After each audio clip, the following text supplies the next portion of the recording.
spirituelle. Alors c'est vrai qu'une expérience spirituelle, c'est pas une réalisation. La réalisation, c'est pas une expérience, c'est pas un état, c'est pas quelque chose qu'on peut vraiment définir avec des mots.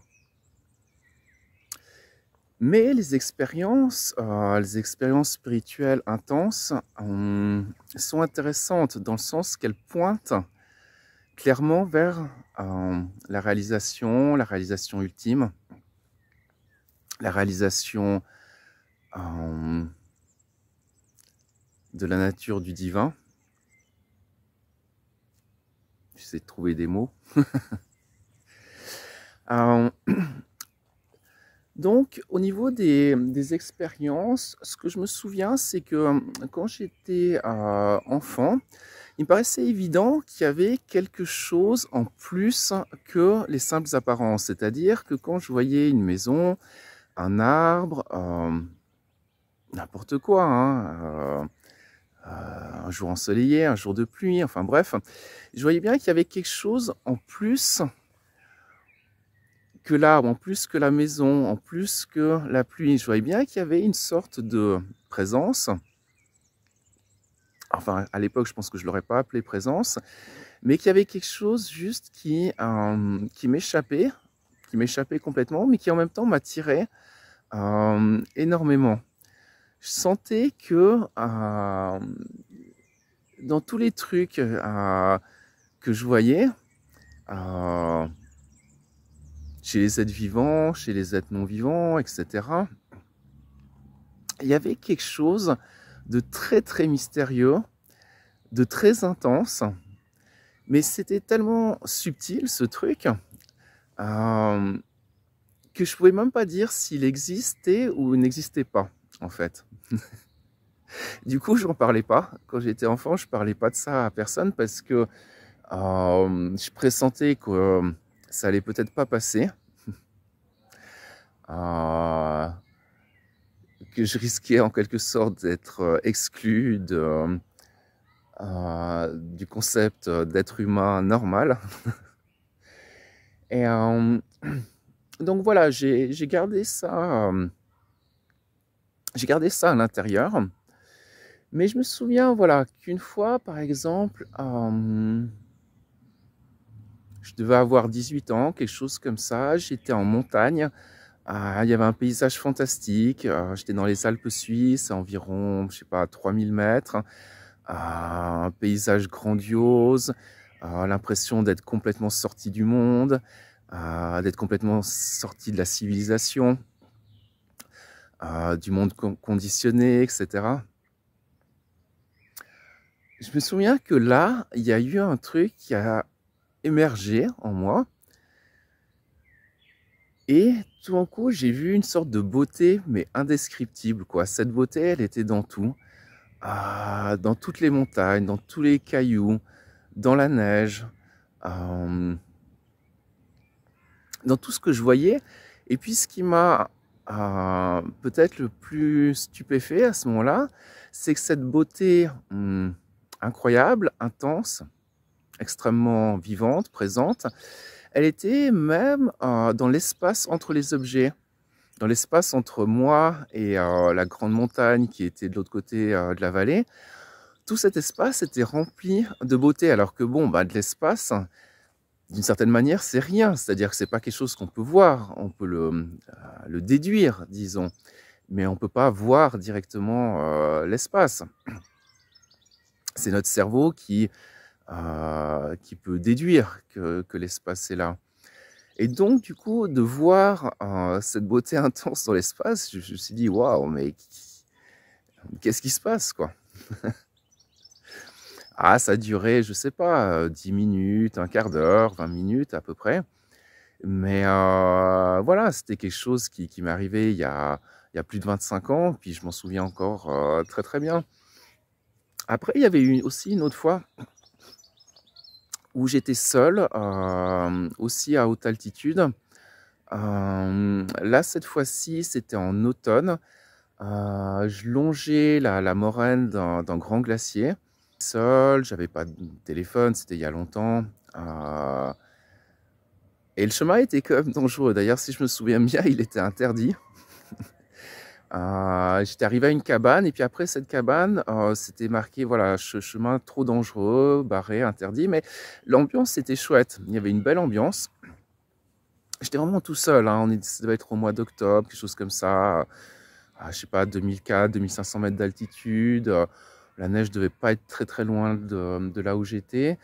Donc voilà, j'étais vraiment complètement seul. Et puis, du coup, je sentais bien que si s'il y avait un problème, un accident, une chute, quelque chose, c'était pas tellement parti pour que ça se finisse bien, disons. Je pense que la nuit à cette altitude, il doit faire froid. Enfin, j'avais pas de réserve, j'avais pas de provisions, j'avais pas de tente, j'avais rien de spécial. Mais mon intuition me poussait à avancer quand même sur ce chemin qui était quand même très magnifique, mais assez dangereux. Il y avait pas mal de précipices. Je sentais bien que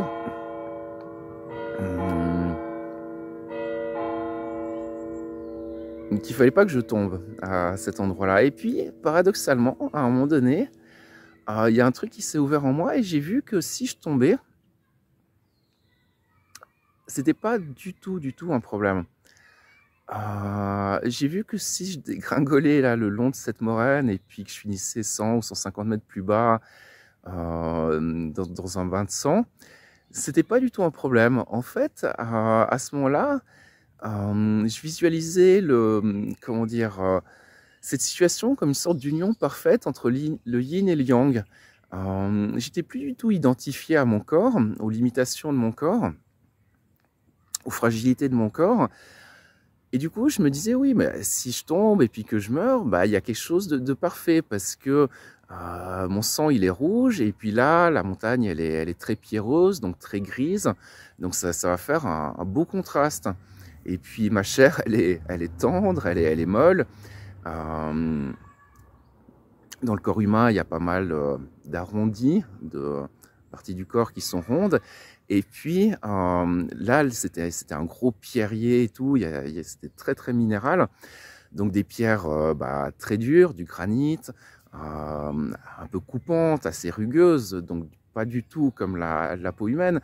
Et je me disais, voilà, si je tombe, ça va faire fusionner mon corps avec les pierres, avec ce pierrier gigantesque.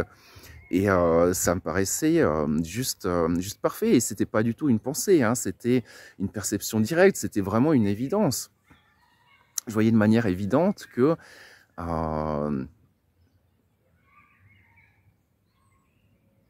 j'étais dans une sorte de nirvana total et puis que le fait de tomber était un problème pour personne. Et ce qui est marrant, c'est qu'à un moment donné, j'ai pris conscience de mon état de conscience. Et j'ai réalisé qu'il n'était pas du tout normal par rapport à ce que j'avais l'habitude. Et là, ça m'a fait un peu peur. Et je me suis dit, mais qu'est-ce qui se passe? Tu es en train d'accepter un truc qui est complètement inacceptable. Tu es en train d'accepter quelque chose que les êtres humains, ils peuvent pas accepter. Donc je me suis dit, ouh, mais qu'est-ce que c'est que ça? Et j'ai été un petit peu effrayé en fait par mon propre état qui était en fait plus que cool, quoi. Plus que bien, plus que satisfaisant. C'était tellement au-delà du bien, tellement au-delà d'un état agréable que c'était en quelque sorte too much. Enfin, il y a une partie de moi qui a été un peu effrayée. Et là, en fait, la perception, on pourrait dire ordinaire, elle est revenue assez vite. Et je crois qu'à ce moment-là, j'ai fait demi-tour. Bon, j'étais pas du tout dans une émotion de peur, mais j'ai senti que voilà, c'était le moment. J'ai fait demi-tour et puis je suis rentré. Ça s'est très bien passé. Le trajet s'est très bien passé. Il n'y a aucun souci. Mais voilà, ça n'a pas duré très très longtemps, cet état de totale acceptation de la mort et de la souffrance. Mais pas parce que c'était pas agréable, en fait, c'était hyper agréable. C'est que simplement, c'était tellement loin, tellement à des années-lumière de ce que j'avais l'habitude que voilà, le petit Xavier, il a été un petit peu un petit peu déstabilisé, quoi. Il y a eu une autre expérience que j'ai eue, ça c'était, je crois que j'avais 20 ans et quelques, j'habitais encore chez mes parents à ce moment-là.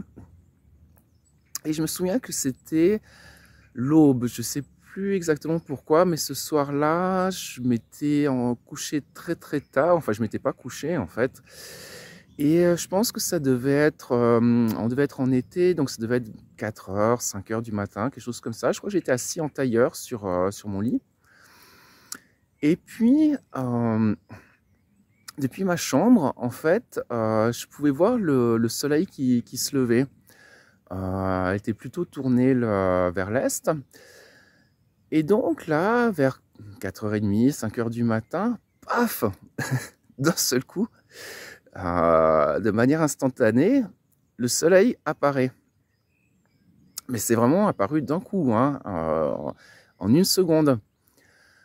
Et en fait, ce qui est marrant, c'est qu'il est apparu à l'endroit où il y a une église. Il y a une église en quelques centaines de mètres de cette chambre. Et le soleil est apparu au niveau de cette église. Et quand il est apparu, en fait, tout a disparu. Il n'y avait plus de monde. Il n'y avait plus du tout le mois ordinaire. Et très rapidement, ce soleil, il a commencé à grandir. Au tout début, il avait la taille du soleil normal, mais en quelques secondes, il est devenu énorme. Genre un soleil 100 fois ou 1000 fois la taille de celui qu'on a l'habitude. Et puis même, il a commencé à remplir en fait tout mon champ de vision. Et le truc marrant, enfin, je dis marrant parce que je sais pas, je sais pas trop quel mot utiliser, c'est qu'à ce moment-là, mon corps physique a complètement disparu. Il s'est complètement désintégré, donc je veux dire le corps physique, le corps mental, le corps émotionnel, tout, mon histoire personnelle, l'idée d'être Xavier, etc. Tout est parti, pam, d'un coup, comme ça. Et puis, en fait, à ce moment-là, mon corps physique, c'était une croix. Une croix comme la croix chrétienne, si on veut. Quoique, je suis plus sûr. C'était peut-être une simple croix. Je ne saurais plus dire exactement, mais en tout cas, c'était ce qui m'a marqué, c'est que c'était une croix de lumière pure, et d'une lumière en fait très subtile. Le grand soleil qui était devant moi, il brillait intensément d'une lumière blanche, d'une lumière très blanche. Et mon propre être était devenu de la lumière, mais une lumière transparente. Ni blanche, ni jaune, ni bleue. Non, transparente. Et en même temps que ce soleil est devenu énorme et a rempli tout l'espace, et ben, mon corps, qui était cette croix de lumière transparente, a grandi exactement en même temps. Il a tout rempli, il a rempli tout l'espace, en même temps que le soleil remplissait tout l'espace. Et là, tout a disparu. Il n'y avait pas de moi, il n'y avait pas de chambre, il n'y avait pas de temps, il n'y avait pas d'espace.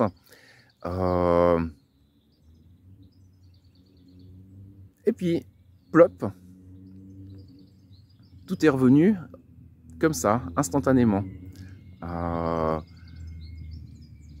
un centième de seconde, j'étais de nouveau tranquille, en tailleur, sur mon lit. Il faisait toujours nuit. Le temps qui s'était déroulé, je pense, c'était très court, hein, j'imagine quelques secondes ou quelque chose de cet ordre-là, mais c'était intense, voilà. C'était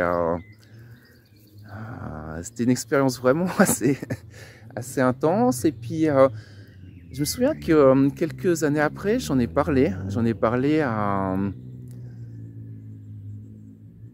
un lama tibétain, un très grand Rinpoché, qui était en quelque sorte mon maître spirituel, si j'ose dire. Et Et ce qui est marrant, c'est que d'un côté, il a validé l'expérience. Il m'a pas dit que c'était un délire, ou que j'étais devenu à moitié fou, ce genre de choses. Mais il m'a dit, c'est pas du tout important, n'y accorde aucune importance. Et ce que j'ai bien compris, c'est que, en fait, il voulait pas que je crée le moindre orgueil par rapport à ce truc, que je commence à penser que je suis quelqu'un de spécial, de différent, euh, qui est relié à quelque chose que la plupart des gens ne sont pas reliés, etc. Et donc, en fait, c'était, je pense, très habile de sa part et puis très bienveillant de m'avoir orienté de cette manière.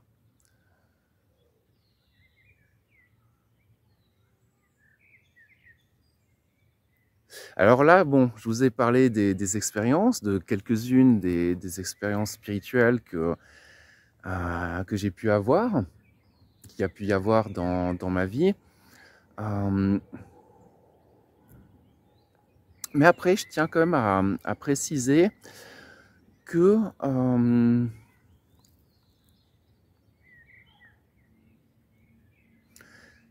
la réalisation spirituelle définitive, totale, des fois on parle d'éveil ou d'état d'illumination, mais c'est pas un état, hein. Et c'est quelque chose qui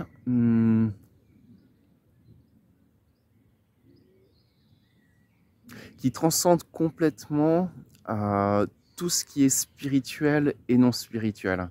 C'est au-delà des expériences spirituelles, c'est au-delà des expériences ordinaires, c'est au-delà du domaine du monde, des activités mondaines, des pratiques mondaines, c'est au-delà des pratiques méditatives, c'est au-delà des pratiques religieuses. Cette réalisation dont certains sages ont parlé, comme par exemple Bouddha, le Bouddha historique, Ramana Maharshi, Nisargadatta, Jean Klein, Stephen Jourdain, pour ceux qui connaissent, etc. C'est vraiment quelque chose qui transcende tout, qui transcende le spirituel, le non spirituel, l'ordinaire, le non ordinaire, qui transcende le temps, l'espace-temps, toutes les dualités, la dualité entre les saints et les criminels, la dualité entre le bien et le mal, la dualité entre le bien-être et la souffrance, la dualité entre la cause et l'effet, la dualité entre le chemin et le but. Ça transcende tout. Et c'est pas concevable et c'est pas transmissible. C'est pour ça qu'il est temps maintenant d'arrêter cette petite vidéo. En vous souhaitant à toutes et à tous une belle journée.